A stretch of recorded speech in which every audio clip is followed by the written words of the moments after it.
el presidente Gustavo Petro, se pronunció sobre el escándalo relacionado con las gestiones diplomáticas realizadas por la Embajada de Colombia en Nicaragua para extender el permiso de residencia de Carlos Ramón González.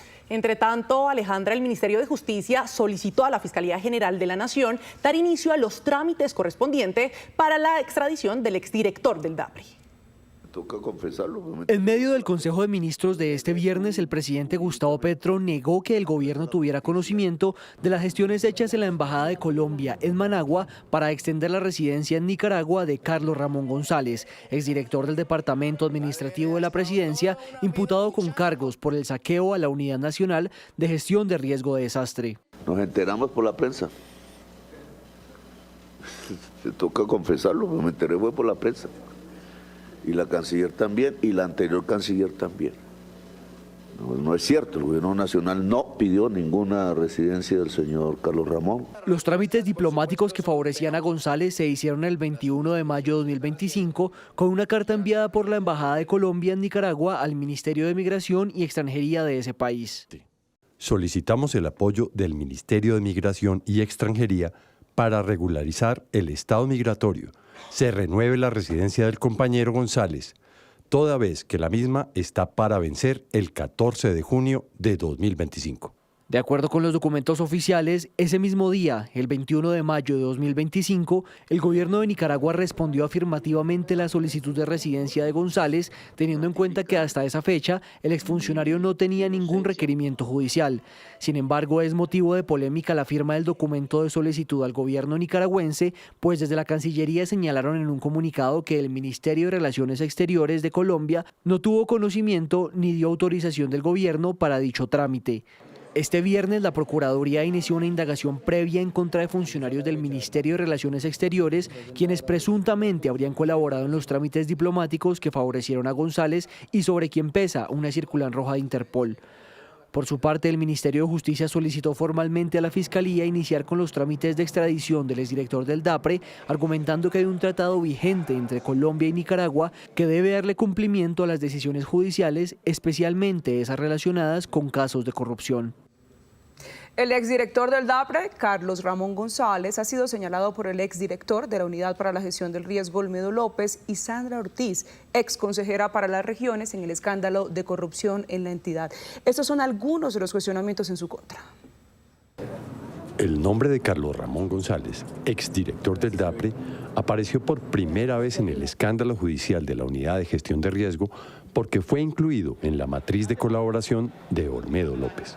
Según el testigo e implicado, Carlos Ramón González fue uno de los asistentes de reuniones de alto nivel en la Casa de Nariño, en donde se impartió la orden de entregar contratos a congresistas a cambio de su voto para aprobar las propuestas del gobierno.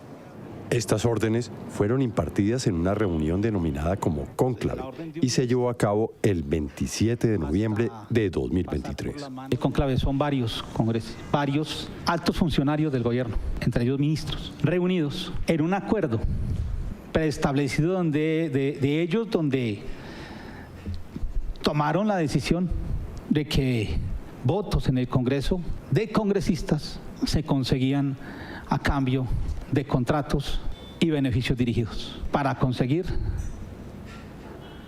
o leyes, los cambios en ella, o temas de interés de un ministro específico en su cartera. Ese es el cónclave, el que yo llamo cónclave.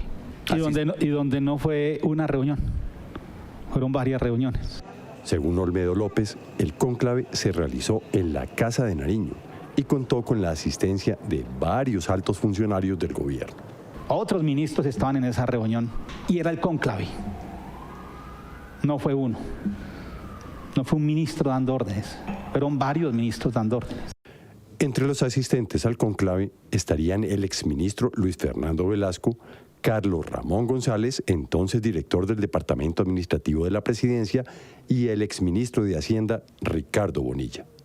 A Carlos Ramón González se le señala de dar la orden de pagar 4.000 millones de pesos a los presidentes del Congreso, Iván Name y Andrés Calle, para tener su apoyo en las propuestas del gobierno. Este dinero, los 4.000 millones de pesos, fueron inicialmente aportados por un prestamista y luego cubierto con el contrato de los 40 carrotanques para La Guajira. La exconsejera para las regiones, Sandra Ortiz, habría sido la persona encargada de entregar el dinero a Iván Name. En entrevista con Noticias Caracol, esto señaló. A mí me dieron una instrucción en presidencia, me la dio Carlos Ramón. Nosotros veníamos trabajando muy fuerte, acercar al presidente del Senado al gobierno. ¿Y Carlos Ramón Entonces Carlos Ramón me dio la instrucción, me dijo, vamos a hacer una tarea, nosotros como verdes, tratemos de acercar al presidente del Senado. En esa entrevista, Ortiz, que no ha conseguido una negociación con la Fiscalía, también insinuó que conocía otros temas relacionados con la unidad de gestión de riesgo. Hay una persona muy cercana al presidente. Y sí es una mujer, y esa persona tiene un familiar. Por ahí comenzó las peleas con ella. Y quiero contar esta partecita. Esa persona tiene un familiar que le ofreció a unos empresarios el cargo de la unidad de gestión de riesgo. Eso fue el año pasado, en el 23, perdón. Antepasado, ya uno todavía cree que es el año pasado. En el antepasado yo me enteré de eso. Ese empresario dijo, hubo una reunión, el garante es esta persona, nos pidió 12.000 millones de pesos por el cargo de la unidad. Yo inmediatamente fui y le avisé a Carlos Ramón. Carlos Ramón, está pasando esta situación, el garante es X persona que es cercana al presidente. Le dije así, él me dijo, eso es una mentira. Los testimonios de López y Ortiz son la columna vertebral de los señalamientos que hoy tienen respondiendo a Carlos Ramón González.